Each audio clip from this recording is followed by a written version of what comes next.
Alors, c'était l'essentiel de l'actualité en RDC, en Afrique et à travers le monde sur ce plateau. Je suis toujours avec Patrick Kanga, jeune cadre du PPRD, qui est justement en train de nous parler du processus électoral et du rôle que doit jouer la jeunesse congolaise ainsi que différentes formations sociales. Alors, est-ce que vous pensez que la jeunesse congolaise a des compétences pour justement accéder ou pouvoir exercer une certaine fonction politique ou, c'est pas moi?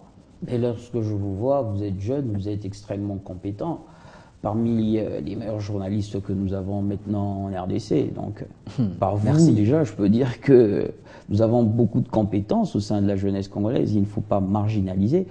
Comment t'expliquer que les entreprises privées, les banques centrales, je parle de la banque, excusez-moi, les banques privées. Les banques privées, oui. Les banques privées, toutes ces compagnies privées de publicité, soit des compagnies, des sociétés qui émergent. Mais quand vous allez dans ces sociétés, par qui sont-ils gérés, Monsieur Claude? C'est par des jeunes. Ils innovent. Aujourd'hui, vous voyez des publicités qui sont faites à Kinshasa. Vous pensez que c'est fait à l'étranger. C'est des jeunes. Vous allez dans les banques qui, pour d'autres, sont cotées parmi aujourd'hui les meilleures banques d'Afrique. Oui. Vous allez vous y rencontrer des jeunes. On voit comment ces entreprises privées prospèrent. Mais peut-être la démarche n'est pas assez suivie dans le domaine public et dans le domaine politique. Peut-être que nous en avons maintenant besoin pour aussi voir l'innovation, une autre manière de fonctionner. Nous avons besoin des jeunes, moi je suis du PPRD, et nous avons besoin de voir aussi des gens, même au niveau de communes simplement, voir des gens agir conformément à la vision du président de la République. Lorsque l'on parle de la révolution de la modernité, ce n'est pas le saupoudrage. Ce n'est pas lorsque quelqu'un met la peinture sur un bâtiment ou sur une voiture, il dit non, mais c'est conformément à la vision du chef. Non, ce n'est pas cela la vision du chef de l'État. Lorsque l'on parle de la révolution de la modernité, ça veut dire que c'est une rupture brutale avec le passé. Alors la rupture brutale, c'est dans la manière d'agir et dans la manière de fonctionner. Et les jeunes sont là pour aussi accompagner cette vision. Et je crois que la question de la compétence ne se pose plus aujourd'hui. Alors, j'étais à bord d'un taxi ce matin et un monsieur disait, même si on mettait un bébé à la tête du pays, si le mental de l'homme congolais n'échange pas, rien n'échangera. Est-ce vrai? C'est en partie vrai. Tout provient du mental, les idées proviennent de la tête. La manière d'agir provient de la tête et je crois qu'il y a un grand travail que la société congolaise doit faire, même les médias, même dans votre façon de fonctionner, même dans votre manière de transmettre les informations. Nous devons faire un effort pour que le mental du Congolais soit de plus en plus orienté vers une grande vision, vers les grandes choses, parce que la RDC est un grand pays. Il faudrait que nous fassions un travail collectif pour laver le mental du Congolais. Parce que c'est vrai qu'à un moment, nous avons été endoctrinés par des mauvaises choses, par une certaine forme de paresse, comme si une manne devait nous venir du ciel, oubliant que tout s'acquiert par l'abnégation, par la discipline et par le travail. Mais il y a un ministère de la nouvelle citoyenneté, ça n'entre pas dans ses prérogatives? Oui, je vois de temps en temps quelques acteurs de ce ministère diligenter des efforts pour donner des conseils à la population, pour mener des politiques, pour que la population aille vers un changement de mentalité. Mais il ne faut pas que la société abandonne cette charge simplement au ministère de l'initiation à la nouvelle citoyenneté. C'est une charge qui nous incombe tous, vous journalistes, acteurs politiques, membres des partis politiques, la société civile, les professeurs d'université, d'école. C'est ensemble que nous allons mener des efforts pour que nous changions effectivement des mentalités. Revenons à la jeunesse. Cette dernière se plaint aussi souvent d'être victime des bâtons dans les roues que les anciens lui mettent de temps en temps. Mais je crois que... Ce qui bloque justement son émergence. C'est de bonne guerre. C'est de bonne guerre. Cela est visible partout, même dans les pays hautement développés. Quand vous voyez en France le nouveau ministre Emmanuel Macron, 36 ans, aussitôt il a été nommé, il a été caricaturé dans les Guignols comme un bébé à qui on donnait du biberon. Donc il y a ça dans le collectif. Il faut s'affirmer par la compétence, par l'abnégation. Ce n'est pas en se structurant, en se victimisant, en se faisant comme les faibles de la société que l'on acquiert la responsabilité. Parce qu'il faut dire, il y a aussi une certaine peur qui non, moi je pense qu'il faille s'affirmer. Les jeunes ou le manque de les jeunes doivent être unis autour des idéaux, autour des valeurs importantes de la République, mais il faudrait aussi s'affirmer par la compétence, par l'abnégation, parce que ce qui est vrai, nos parents, ceux qui sont là, sont pour la plupart des gens compétents, sont pour la plupart des gens qui ont fait des preuves à travers le temps. Et lorsque les jeunes prétendent vouloir les remplacer ou prétendent faire ce que eux font, alors il faut être adoubé d'une compétence irréfutable. Alors ce n'est pas facile de venir placer ou avoir une place dans ce monde lorsqu'on est jeune, partout au monde. Je pense que les jeunes doivent s'affirmer et avoir un peu plus de discipline, surtout lorsque l'on veut s'engager dans une vie publique ou lorsque l'on veut être doté d'une responsabilité quelconque, quel que soit le niveau. Mais il faudrait que nous jeunes, nous soyons de plus en plus disciplinés et que nous sachions exactement ce que l'on veut faire. Mais il nous est un devoir, où l'on soit, avec une responsabilité ou pas, il nous est un devoir de réfléchir pour l'émergence, pour le bonheur de notre pays, parce que nous avons la chance d'avoir à la tête du pays un président de la République jeune et qui pense, qui a une idée, une vision claire pour ce pays. Nous en voyons le fruit et il ne faudrait pas nécessairement être au gouvernement, être député pour l'accompagner dans sa vision, où que l'on soit, d'une manière quelconque. Nous devons nous inscrire dans cette vision pour que la République démocratique du Congo, dans 30 ans, dans 40 ans, puisse revêtir de sa meilleure robe. Mais on constate plutôt dans la jeunesse, il y a toujours de la distraction. Il y a certains qui s'adonnent aux discussions liées aux artistes et musiciens. Mais c'est là où on dit que le travail du changement de mentalité est un travail qui revêt à toute la société. Il ne faut pas abandonner cette tâche simplement au ministère de l'Information et de l'Initiation à la nouvelle citoyenneté.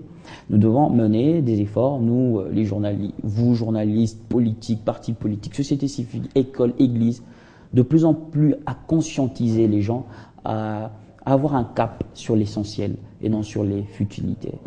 Et est-ce que vous pensez que c'est opportun maintenant que voilà, la jeunesse ou les jeunes prennent les gouvernails d'un pays qui a encore un problème, si je peux dire ainsi? Non, lorsque vous le dites, c'est comme si vous dites qu'il doit y avoir un coup d'état de génération. Non, ce n'est pas ça. Mais c'est simplement, il faut qu'il y ait un métissage générationnel. Nous avons besoin d'apprendre de nos parents, de ceux qui sont là, parce qu'ils ont de l'expérience. Et l'expérience est importante lorsqu'on a la compétence. La compétence seule ne suffit pas. On a besoin de l'expérience, on a besoin des conseils de ceux qui sont là. Et ce que nous demandons simplement, c'est qu'il faut qu'il y ait une préparation. Il ne faut pas que l'on soit comme en 1960 où les Belges vous donnent l'indépendance et il n'y a personne préparé et les gens jouissent jusqu'à nous emmener dans l'état dans lequel nous étions il y a une dizaine d'années. Il faut qu'il y ait une préparation. Et la préparation, c'est petit à petit que ça se fait. Il faut que ceux qui sont là apprennent à préparer une jeunesse, parce que dans 20 ans, dans 10 ans, cette jeunesse-là sera appelée à prendre le commande d'un pays. Et il ne faut pas qu'ils viennent comme des apprentis sorciers. Ils doivent avoir été préparés. Et c'est simplement cela que l'on demande. Il faut qu'il y ait de plus en plus un métissage générationnel dans les institutions de la République, dans l'administration, dans les partis politiques. Parce que je ne comprends jamais comment est-ce qu'on peut prôner la démocratie pendant que dans son parti politique, on vit la meilleure dictature du monde. Moi, je n'ai jamais compris ce parallélisme. On est dictateur dans son parti, mais on prône la démocratie pour le pays. Lorsque dans votre parti, il n'y a jamais eu alternance, pensez-vous que lorsque vous aurez les rênes du pouvoir, que vous allez promouvoir l'alternance? Je doute fort. Voilà pourquoi nous autres, nous avons adhéré au PPRD, parce que, en dépit des diabolisations qui se font, c'est un parti totalement démocratique, où les gens s'expriment librement. Bien qu'en perte de vitesse. Bien que les gens s'expriment librement, bien que vous voyez des fois des divergences d'idées, mais qui ont pour but qu'une seule chose, la consolidation de la démocratie. Lorsque vous dites en perte de vitesse, moi je me demande bien c'est par rapport à quoi? Parce que nous avons le plus de députés à l'Assemblée nationale, nous avons le plus de gouverneurs élus, et bientôt il y aura les élections locales. Les partis politiques ne se mesurent pas par les nombres intempestifs de bruit à la télé, ou des marches, ou d'initiatives à l'arrache. Non. C'est par le nombre de ces élus, notamment au niveau de l'Assemblée nationale, au niveau des municipalités, au niveau des assemblées provinciales. Et si en cela, vous dites que le PPRD est en perte de vitesse, ce serait une très mauvaise lecture que vous êtes en train de faire de la classe politique actuelle. Et donc le PPRD tient toujours le cap? Il tient le cap, c'est le plus grand parti de la République démocratique du Congo. Nous agissons au moment opportun et je crois que dans un futur proche, vous allez voir plusieurs initiatives politiques qui seront prises par notre parti. Alors, est-ce que, pour justement terminer avec vous, la jeunesse congolaise est aussi consciente de ses capacités? Oui, oui, je crois que la jeunesse congolaise est consciente de ses capacités. Simplement, des fois, on ne lui donne pas l'opportunité d'exprimer ses capacités. Mais vous savez, un jeune Congolais, il suffit de lui donner l'opportunité. À l'époque, il n'y avait pas autant de banques privées, autant d'entreprises privées. Tous ces jeunes étaient là, aussi compétents que maintenant.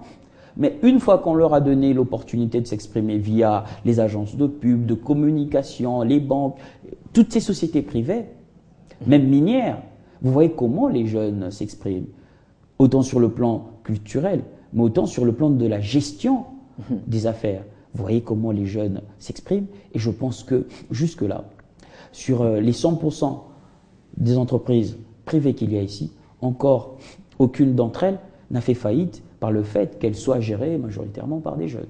Donc les choses vont bon train.